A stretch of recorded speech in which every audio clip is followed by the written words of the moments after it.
My name is Dr. Elizabeth Laffay, and I'm a doctor of osteopathy. It's time to talk about what has happened to us all.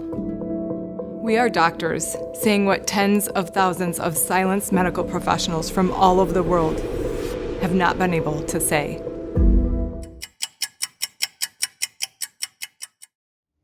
Welcome to the special edition of Life by Randy. We're here with LbR's favorite doctor, Dr. Elizabeth Laffay. Hi. Hi, welcome. Thank you for having me. You're welcome, and we're here to talk about something very important and to unveil an 8-minute video that's going to be at the end of our time together. We invite you to watch it. It's very powerful, and it's about healing the doctor-patient relationship. First of all, Dr. Laffay, what is the doctor-patient relationship, and why is it so sacred? It's just that it should be a relationship. You know, when you're in an exam room talking about your past traumas and the things that are concerning you about your health, that is a pretty intensely private conversation, and you should be talking with someone whom you trust. So that's, to me, a doctor-patient relationship, a partnership. And isn't there a moral obligation? There's this Hippocratic oath that doctors take upon graduating, I think, and to put the patient's best interest at heart. Absolutely. And part of this video, the oath that we're referring to, kind of alludes to the erosion of that over time, not just the last couple of years, definitely highlighted and fast forwarded by the last couple of years. But yes, the trust that used to be that relationship is gone. If I had a nickel for every patient who called and said, you know, I don't trust my doctor anymore and I'm looking for something new, that's real. And it's unfortunately earned by our profession. Yeah. And so how do we go about trying to heal that relationship? And in the video from the Global Health Project that Dr. Laffay is a part of, you all address the importance of owning your health. And I know that that's something you all say at Elite Healthcare, is you own your health, be responsible. So it is this relationship, and it has to work both ways. So there's got to be respect on the doctor's part, the openness, right? And there's got to be the responsibility of the patient to come up and meet that doctor. Do the work. And to do the work of all of what it takes to be healthy. And it's not, and we're not talking about an ingestion of a pharmaceutical. We're talking about actually being healthy. And sometimes that is very necessary. And I know that you believe that and you prescribe and subscribe to that. But this is about speaking to physicians and also patients. I think the impactful video from the Global Health Project speaks to that, right? The dance between the physician and the patient. Yes, and I think just kind of what happened in the last couple of years. How did we get here, and how can we heal that going forward? So it really does sort of target two different audiences. The first is the patient. You know, take ownership of your health. Find a doctor who is going to partner with you in doing that and help guide you through, because it's confusing out there for the consumer. And, you know, even if you're trying to make some healthy changes in your life, sometimes you just need some guidance, a partnership, if you will. And just recognizing that you have the power to ask for that of your healthcare provider. You don't have to just put up with what the healthcare system has to offer. There are options. And if you as a consumer are driving that market, just like any other product, it will flourish. So sort of building up that alternative system outside of big box medicine. That's part of it. The second part is targeting my colleagues, my fellow physicians, you know, having us come to the table and have a conversation. How did we get here in medicine? Can we trust our institutions anymore? And are we really genuinely putting our patients' health at the forefront? Can we start having some conversation about that so that whatever just happened never happens again? I love that, having the conversations amongst the physicians. Before filming the video, I was sharing with Dr. Laffay a few friends of mine other than Dr. Laffay that are physicians, and they are questioning a lot of things outside of their hospital systems that they work in and for. And so the video from the Global Health Project speaks to that, is there are plenty of doctors across the country questioning in silence. And wouldn't it be wonderful if pockets of these physicians sprang up to start having at least the conversation of what happened? Yeah. And how are we owned, and how are we not putting the patient's best interest at heart? And how can we? How can we get back there? Because until we start having that conversation, next time, the same thing, the door is open to have it happen again, and it can't. So can you tell us a little bit about the Global Health Project and that group that you're affiliated with? Yes, that really came about from conversations early on of those of us who were looking for and willing to treat outpatient with just different modalities, just to have those conversations. You know, there were doctors out there who were much more intelligent than myself, who were diving into old research papers and trying to find repurposed drugs and having success with them. And we were just coming together sort of organically and collaborating and trying to come up with solutions in real time to help people. That's where the inception of this group came from. That's when, to remind the viewers, you were an ER physician at the time when the pandemic hit. Yes. In March of 2020. Yes. So I was building up this practice, and I was also in the ER.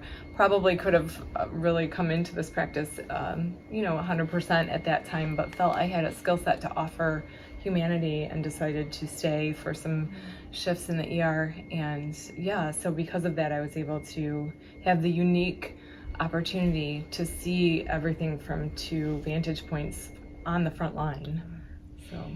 So what are you hoping, you and your colleagues, what are you hoping is accomplished from this powerful video?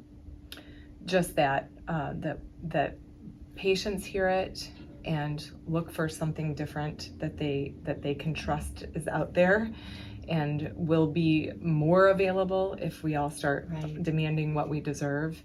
And that my colleagues hear it and say, yeah, I had some misgivings too, or you know what, I'm open to a conversation where I wasn't before, and how can we make ourselves stronger as a collective so that we can serve humanity better. Right. So anyone hearing this who wants to learn more about the project or who wants to contact you, whether you're a physician or whether you're a patient, you're one or the other. Yes. And if you're interested in the work and you're interested in what Dr. Laffay does, certainly they can contact you, can't they? Absolutely. Okay. We can put the link for GHP on and my website, and yes, I would welcome any and all conversation. Wonderful. Well, thank you. Final words? See you next time. See you next time, and we hope you enjoyed the powerful video that Dr. Laffay is a part of. Really a powerful message. Thank you. And thank you, Dr. Laffay. My pleasure. My name is Dr. Elizabeth Laffay, and I'm a doctor of osteopathy. My name is Stephen Clayman. I'm a doctor of chiropractic. Hi, my name is Timothy Stonecipher, and I'm an osteopathic family physician. My name is Molly Rutherford, and I'm a family doctor who also treats addiction. My name is Michael Turner, and I'm a doctor of physical medicine and rehabilitation. My name is Amy Offit, and I'm a doctor of integrative medicine. It's time to talk about what has happened to us all. We are doctors, saying what tens of thousands of silenced medical professionals from all over the world have not been able to say. I think seeing the censorship of these wonderful, super smart doctors, that was scary. To start censoring science, that's a slippery slope. In general, I think we've always trusted the CDC and the FDA, But with this pandemic, it just became questionable to me. A sad realization progressively that they don't have our best interests in mind. They're not doing their job. They're not acting in the public's well-being. They're captured, they're paid off, they're corrupt. After several articles in The Lancet and the New England Journal of Medicine were retracted during the pandemic, after learning what happened with Pfizer and Moderna with their clinical trials and all the information that's coming out in the future, I will definitely take the time to look at the data myself. I was working in the ER at the start of all of this, and we had really no COVID patients for a very long time. Tents empty, garbed from head to toe, free meals sent to us, everyone telling us we were heroes. And what we were really seeing were patients who were so fearful that they were coming in with horrible, debilitating anxiety and depression. So many patients I see are literally sitting in front of the television and absorbing everything to tell them, stay home, don't be with your family, don't be with your friends, isolate, hibernate. It's really taken its toll. What we're seeing now, especially as a family doc, a lot of anxiety, PTSD. I've never seen so much fear, not only in our nation, but in the world ever. The fear has been instilled in people, and I think that was the goal of the government, to make people fearful and to be forced into taking this vaccine. I understand why people are doubting the medical profession right now. I want to assure everyone out there that there are many of us who feel this way, and the majority of doctors cannot speak out because they're not independent like me. They work for someone else, and they can't afford to lose their job. They have a family to feed. You know, it's really tough because we're all owned at this point. It's easier for me to come on camera maybe and say some things like this because I am an independent practitioner now. If you don't have your practice, then you really can't help people. And I think that's where a lot of their fear comes from, is the fear of not being employed. On the other hand, there's a certain amount of integrity that is a moral issue. Are you going to give in to what you know is wrong? Or are you going to fight for what's right? We need to give the doctors and their patients their relationship back. Doctors used to take longer with patients and spend time to know them, to know their problems, to know their situations, and it became a business. And I was just one of the employees, which is not really what I had signed up for. You know, doctors these days have high burnout, and I think a lot of it is because what they really wanted to do, this is what I wanted to do too, was to help people every day. Getting back to even the basic foundation of what makes a person healthy would be a great starting place. I would say 20 years ago, most doctors had their own business, and there was a lot of talk. Hey, what do you think about this? Or what's this new drug? And I think some of that's been lost through corporate medicine. There is uniformity and conformity that's encouraged, and the decision makers at the top usually are not physicians, and this is a big problem, right? So the people in the C-suite, the people who are really making the decisions, are mainly the lawyers, and they're doing it for medical legal purposes, looking to minimize risk, minimize lawsuits, and the accountants who are looking for return on investment, operating margin, and to avoid audits by the federal government. That is their whole MO, and then you've got a CEO there as well. We need to take back our power. As patients, as doctors, we need to fight for that doctor-patient relationship and say, let's reimagine what healthcare should look like. When doctors work for all of these big systems, between insurance and pharmacology influence, we don't really have a voice anymore. We're not really making choices that are best for our patients. We're checking boxes. Unless we fight for the doctor-patient relationship and work to maintain privacy and decision-making that is based on an individual patient scenario, then that will be lost. The art of medicine will be gone, and we may as well be replaced by artificial intelligence. If we all did it, if we all came together, acknowledged what happened, said, we're not doing this again, we need to fix our profession, we need to kick out all of the middlemen who are making money off of our healthcare system. They don't have any power. We have the power. We're the ones that provide the care. Own your health. Take charge of it, starting with just examining our habits. Start with the basic things. Get outside, get sunshine and fresh air, and move around. Eat real food. And then as time goes on, I think a lot of that anxiety and depression would just fade into the past. And honestly, there is no pill or quick fix or someone else to do it. We have to do it for ourselves. If you've been terrorized by fear through this, stop listening to the news.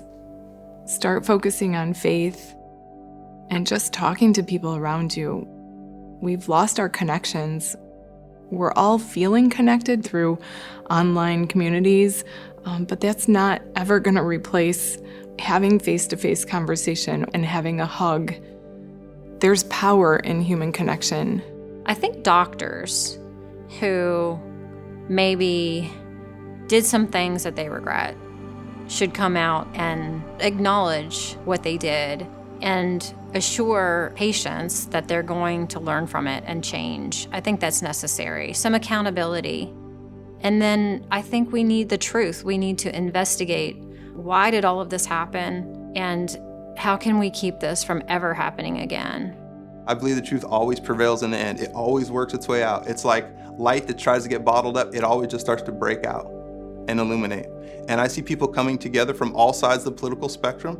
We've got people from all walks of life, all income gaps, coming together around core values, things like, accountability, honesty, respect, self-determination, bodily autonomy, freedom. I think we're discovering common ground again. We're discovering back to some of the core values of what it means to be an American. And it's broader than even our country. It's really worldwide. There's an awakening going on. So it's exciting. And we're going to come out the other side on top of this. I solemnly swear to listen to my patients, respect their wishes, and together make the best choices for that individual, and to do no harm.